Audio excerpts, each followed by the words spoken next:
Hello and welcome to the Apple Insider Podcast. This is your host, Stephen Robles. It is great to be back. A big thanks to William, and who has returned again this week. He did an awesome job the last 2 weeks and I was gone. Again, thank you, William, for doing it, and thanks for joining me this week. Right, I thought I was being dragged back under the carpet. Sounds to me like you haven't actually read it. We broke the show for 2 weeks, but we got away with it, so, okay. No, I heard no wailings or gnashings of teeth. I heard it was great. So thank you so much for doing that and for joining again. And one day we'll figure out these time zones. I know, Yes. Being across the pond, it's...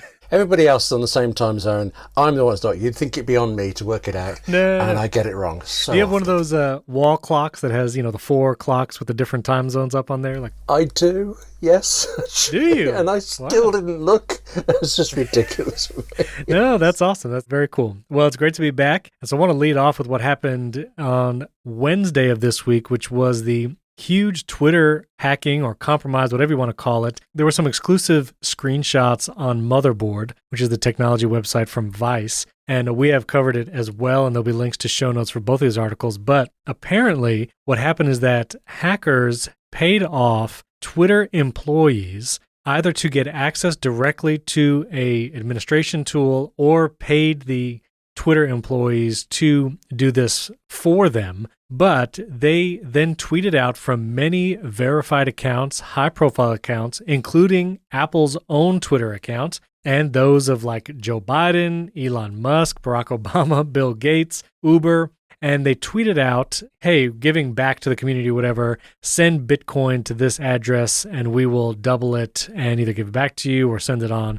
A very spammy looking tweet from all these companies. And so it should have been suspicious, whoever had seen it. But apparently over $110,000 already in Bitcoin has been spent or given via this scam. And so people did fall for it and give their money. But this is a huge breach. Twitter actually shut down all verified accounts for the day. If you had a verified account, you could not tweet during the day on Wednesday of this week. And this is just kind of unprecedented, it seems like. There's been Twitter hacks before, usually by individual accounts, but this is the first time there's kind of been like a mass hacking in this regard. And it was especially strange because Apple, from its main Apple Twitter account, really doesn't tweet. They use it for Twitter advertisements and sponsored posts, but they don't tweet from there. They tweet from Apple Support, Apple News, their other various Twitter accounts, but so it was very peculiar. But this is just a huge breach. The fact that someone was able to tweet from Apple's account, from these other accounts,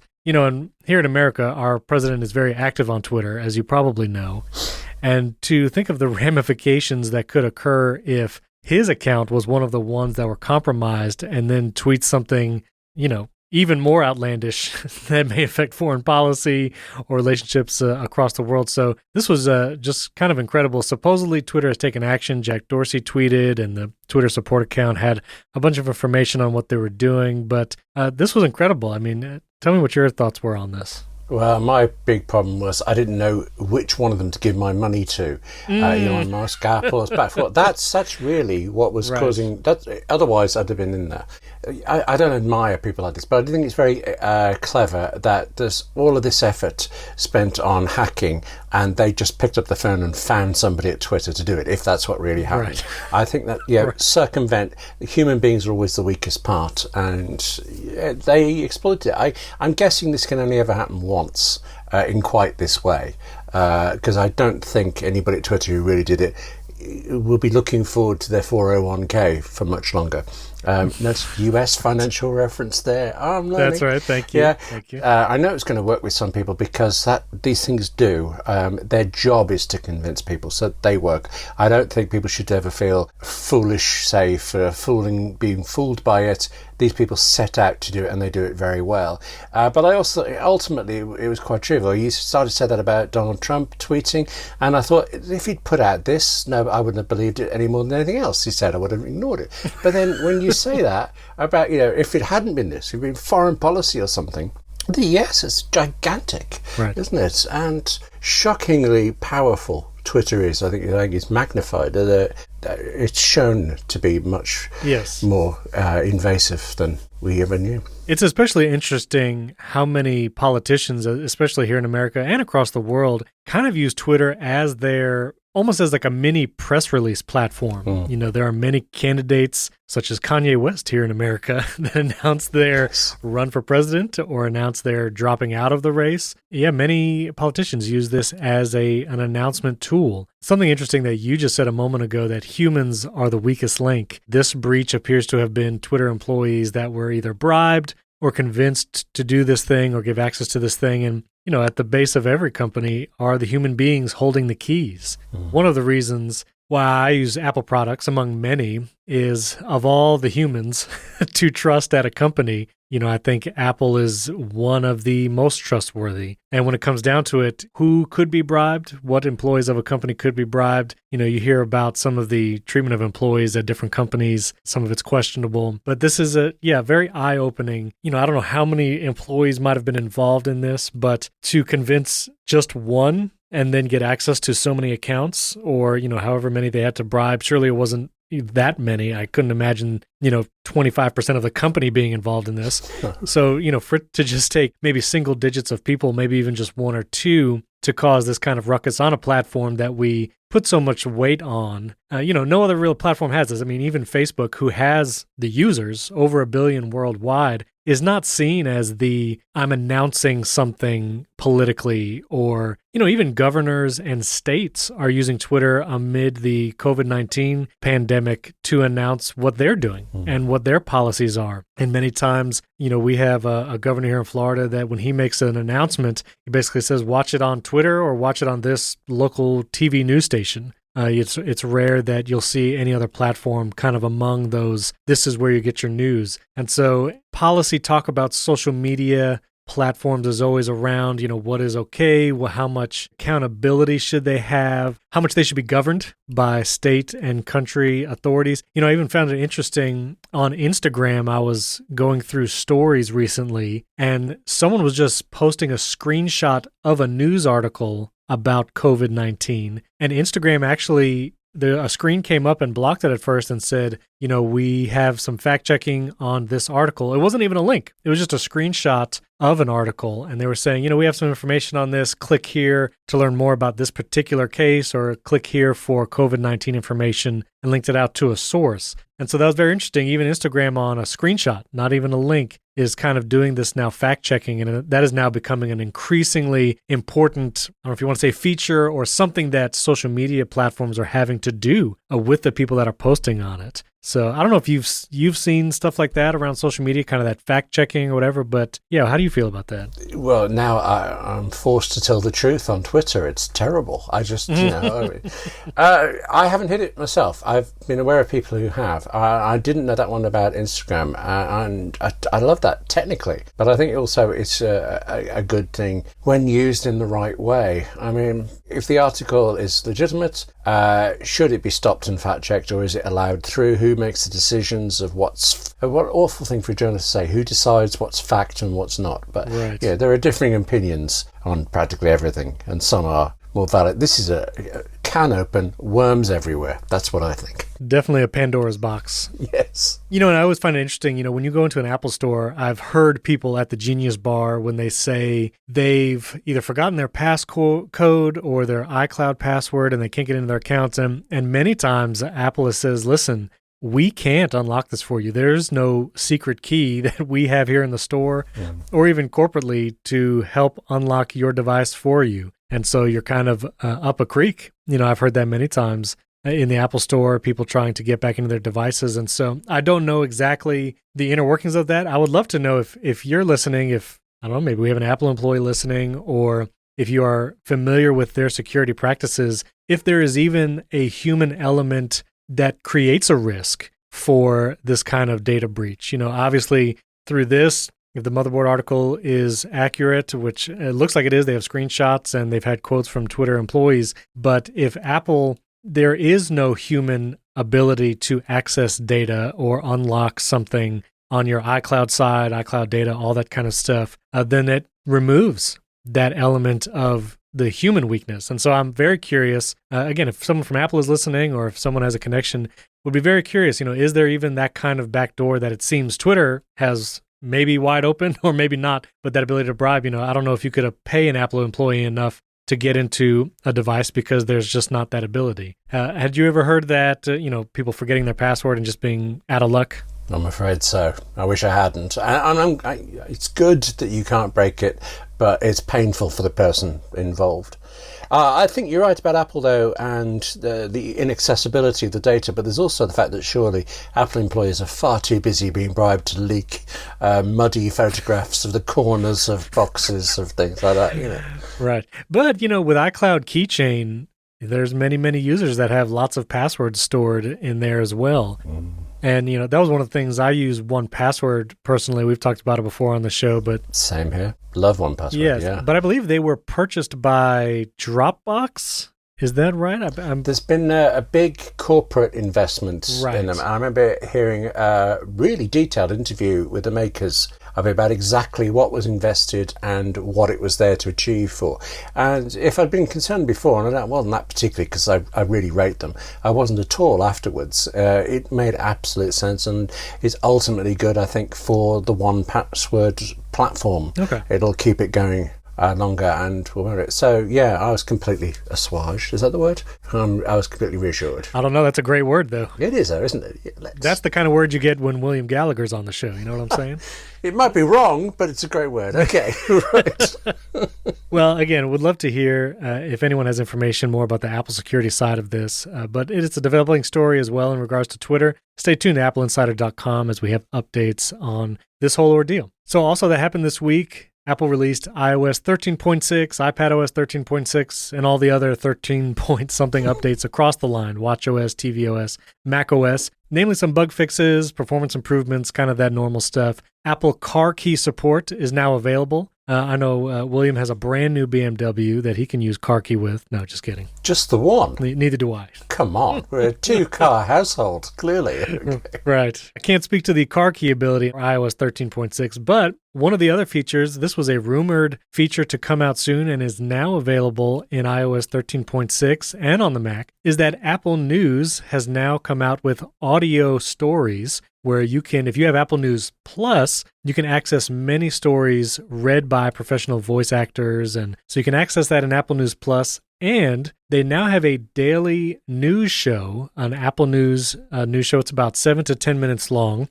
If you update your iPhone, iPad, or Mac to the latest, you go to the News app, and there's a new tab at the bottom called Audio.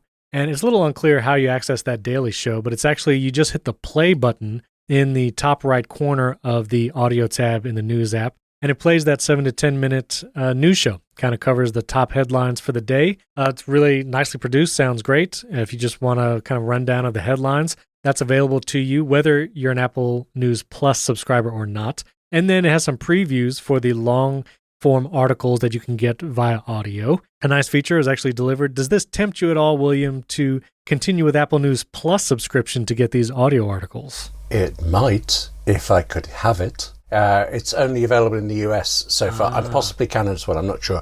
But I ran to my phone to check it for the UK one, and nothing. Oh, yeah. That's a shame. I mean, I'm split slightly, actually, because BBC Radio trained, love radio, listen to Radio 4 in the news. You would think I would like it a lot, but actually I read so quickly that for me it's much, much faster to read an article than it is to ever listen to it. So, I don't know, but you say it's well produced, and I like the idea of the news show, basically the compilation of it. So I could see me asking Siri to fill me in on that every now and again, but not yet. Not yet. Okay. Well, let me know when it comes out there. But one of the other features that came out is local news channels, for lack of a better word, but you can go in the Apple News app and now follow individual cities. Like you running to your phone to see if you had it, I ran to see if my local news was there, and most assuredly was not. This is just available in cities like Los Angeles, New York, Houston, San Francisco Bay Area, and San Francisco proper. And you can follow local news for those cities. They said this will continue to expand out to more cities around the country. You can follow for hyper local news, according to you. So look forward to that coming to maybe the Tampa area so I can check it out. But if you're in one of those major metropolitan areas, you can check out the local news tab.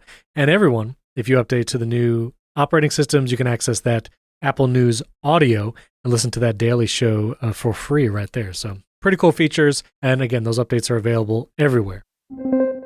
This episode is brought to you by Mint Mobile. Listen, I have used all the big wireless providers, even back in the day that Singular company. You remember them. After paying so much for cellular service, I discovered that there is a better option that gives me premium cellular coverage and service at a fraction of the cost. I cut down my wireless bill to just $15 a month, saving hundreds of dollars a year by switching to Mint Mobile. So if you're looking to save on your wireless bill, consider switching to Mint Mobile. Listen, it's just you and me here talking. Mint Mobile went online only. They don't have the costs of retail and all the costs that the big guys have, and so Mint Mobile passes that savings on to you. And so if you hate your wireless bill right now, switch to Mint Mobile for just $15 a month. Every plan comes with unlimited nationwide talk and text, plus crazy fast LTE. I personally use it in my iPhone 11 Pro, and it has incredible service, super fast data. I love it. If you own your own phone, keep the same phone number with all your existing contacts. And if you're not 100% satisfied, Mint Mobile has you covered with their 7-day money-back guarantee. So switch to Mint Mobile and get premium wireless service for $15 a month. No other cell phone company can say that they have Deadpool himself as one of their owners, Ryan Reynolds. So get your new wireless plan for just $15 a month, and you can get that plan shipped to your door for free. Go to mintmobile.com/AppleInsider. That's mintmobile.com/AppleInsider. Cut your wireless bill to just $15 a month at mintmobile.com/AppleInsider. You can also check out that link in show notes to go directly to that website. Our thanks to Mint Mobile for sponsoring this show. So you had covered a patent that might lead to a feature from Apple Glass to a device, and especially in the regards to privacy or a privacy screen. So maybe you could tell us a little bit about what you covered there. Well, this is what sometimes Apple's constantly filing things, and then you never see them become products, Right. things like that. But this one, I was riveted by this because it's clearly meant to be aimed at people who buy what Apple calls traditional privacy screens, and I've never even heard of these, but apparently you can get a thing that sits on front of your iPad or in front of your iPhone that blocks people from left and right from seeing it. It just focuses it on you, and it does polarize, just some sort of thing to make it sure that you and only you can see it, except anybody who stands behind you can see it. It's all sort of limited and just not very effective, and it adds, there are so many problems, and Apple says no more. All you need is Apple AR, Apple Glasses, another device. It's going to be so that if you have all of these things, you've got your iPad in front of you, and as far as anybody else anywhere around you thinks, it could be completely blank. But when you look at it through your Apple Glasses or by holding an iPhone over it, something like that, you see the regular iPad display. And not just the display, but it recognizes when you tap the controls that you think you can see. So, yeah, I mean, I think we're just going to see people on trains with blank iPads pretending to tap away on it and doing all this stuff. But the idea, the complexities behind it, I found riveting, because there's this whole thing of, because originally I thought this was a silly thing. If you've got Apple Glasses and you're looking at information, why doesn't it just show you the information on the glasses? But the trick is that control aspect. Right. The fact that, yes, your iPad appears blank, but it registers where you're touching. So the machine knows which control you think you're touching when you're doing it. So your iPad works exactly as it normally would, but only to you. I don't know, it's fascinating how they're putting this together. That is interesting. I remember working in a couple offices, and you always had that person at the corner desk, you know, the manager, and they had the big elaborate like dimming thing that would go over their computer monitors, usually multiple. And, you know, it was just totally dark until you were at that 0-degree angle perpendicular to the screen, and then it clears up. But like you said, they even have those kind of privacy screens for iPhone. You can get screen protectors that do that where the off axis is dimmed. But then it also dims the whole screen, and it's not a great experience. And also, just if you're holding your phone at a slight bit of an angle, maybe you're walking or it's on the desk and you just want to look down at it, then it's dim there as well. So this is a very interesting privacy feature for myself. I do have some meetings that I'm a part of even now, and it'd be nice so I could send a text message and not have, tempted eyes looking at my screen.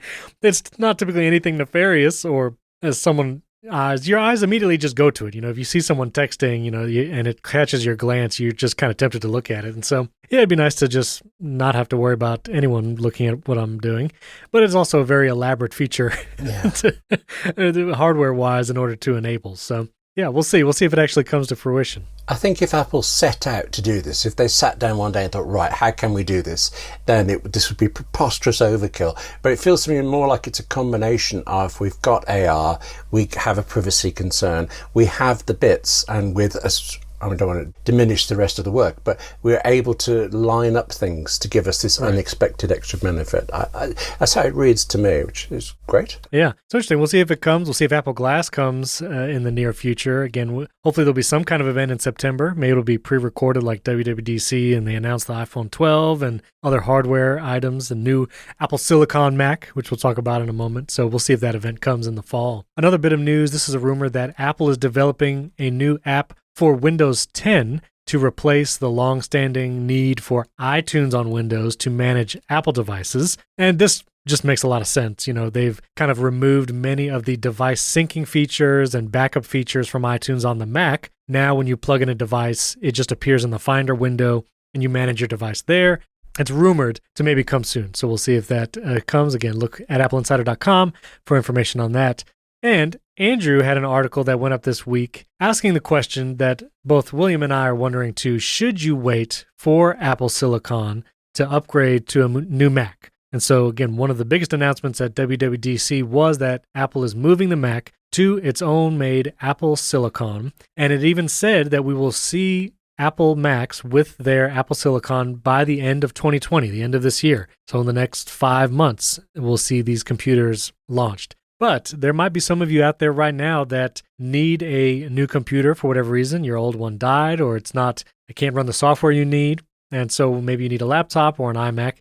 And so the question becomes, do you push through and wait for Apple Silicon, or do you just buy one now? Again, Andrew's article is in show notes. He has a video and a rundown. I encourage you to read it and watch it there. But yeah, William, I'd love to know your thoughts too. For me, I'm going to hold out as long as I can. I got a MacBook Pro 16-inch a number of months ago, soon after it was released. And so I'm kind of set, ready to go. My iMac is a little older, and I had fleeting thoughts of upgrading that, maybe even eyeing like a refurbed iMac Pro. But now I definitely want to wait to see what occurs. But again, if you need something now, you need it, and you can't really wait for it. So yeah, tell me your thoughts, William. I think you are doing the sensible thing, and that it's very easy for you to do the sensible thing because you've got a really recent machine for you. Yes. I am also doing the sensible thing because I don't have a sensible bank balance at the moment. So yeah, everybody should do what we do. Hold off, wait. I think Andrew makes some really good points, doesn't he, about the worth of buying a Mac right now. I don't think even he's examined it so well, but everybody is different. It's going to change, but I am leaning towards, I think I would hold off because even though some of my machinery is old and I would like to replace it, I don't have to. I'm getting by just fine with them. Not thinking the current machines are good, I think I would extremely regret buying a 13-inch MacBook Pro right now and then finding out in a matter of a dozen weeks that what I bought was substantially inferior to what was at. But I do like this fact, though.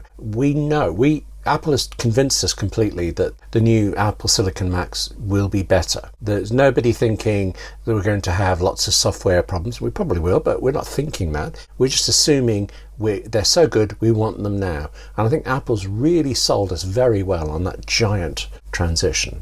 Right. And one thing you definitely do not have to worry about is if you buy an Intel Mac today, that it will somehow not be supported in the near future. That is certainly not the case. Apple specifically said, again, you buy an Intel Mac, it's going to be supported and work great for years to come. And they even have some Intel Macs coming down the line that they're going to be releasing. There was the rumor of a new iMac that might have come out of WWDC. Obviously, it didn't, but that could be coming in the fall. That may very well be an Intel-based iMac. And so my only point would be, the Apple Silicon, we're going to see benefits across the line, but especially in portables like the MacBook and MacBook Pro, the MacBook Air. And so if you were considering upgrading your MacBook and can hold off, I would definitely wait on that because Apple Silicon, the battery life enhancements are probably going to be great and performant. When it comes to the desktop, obviously battery life is not a concern. And so if you were looking at upgrading an iMac Pro, maybe you're even eyeing the Mac Pro for professional workflow, yes, obviously now is a fine time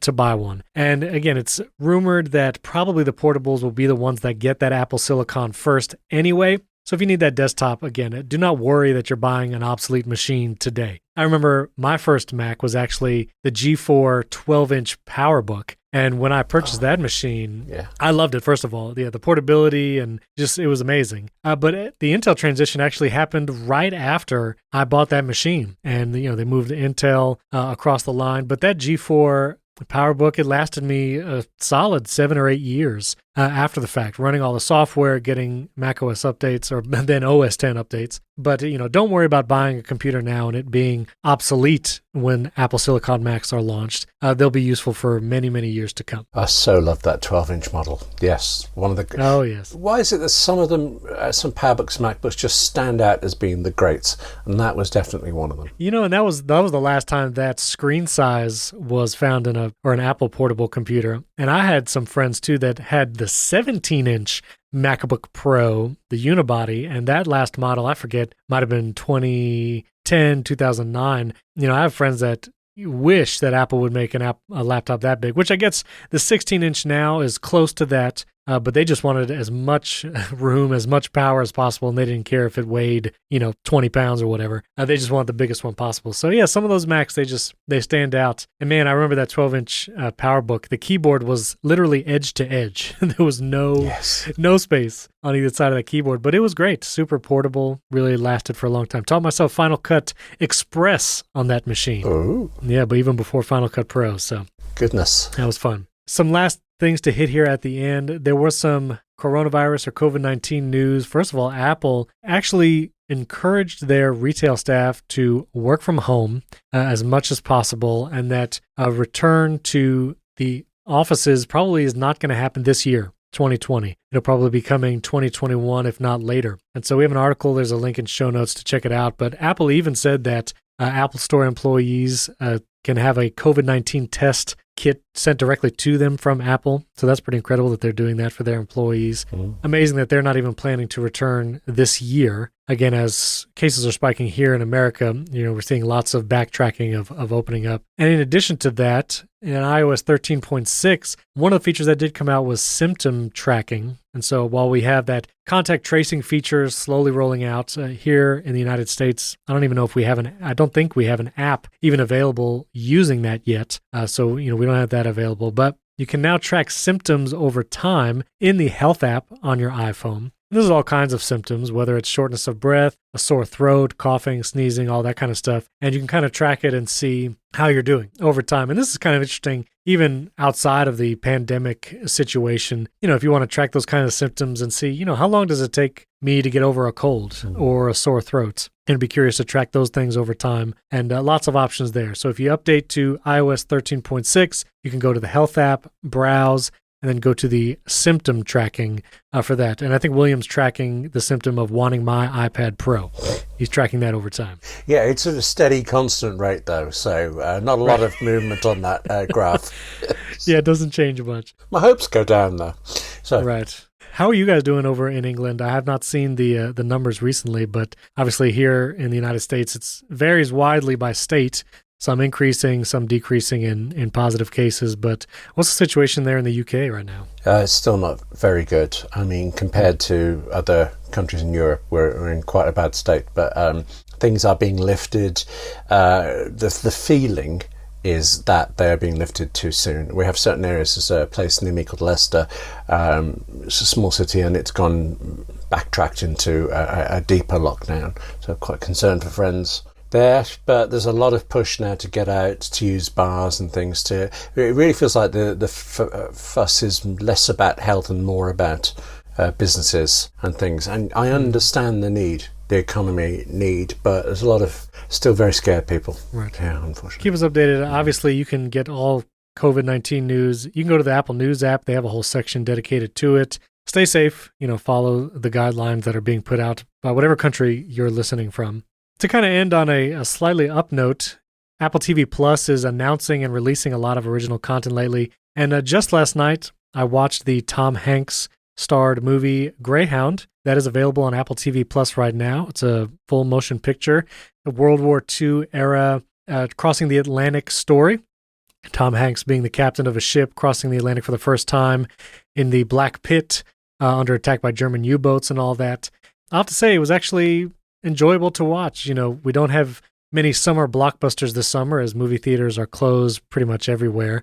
And Apple actually said the amount of viewers to Greyhound on Apple TV Plus would have equaled a summer blockbuster. They haven't published exact numbers on that, but they said it was really well received and heavily watched by Apple users and Apple TV Plus users.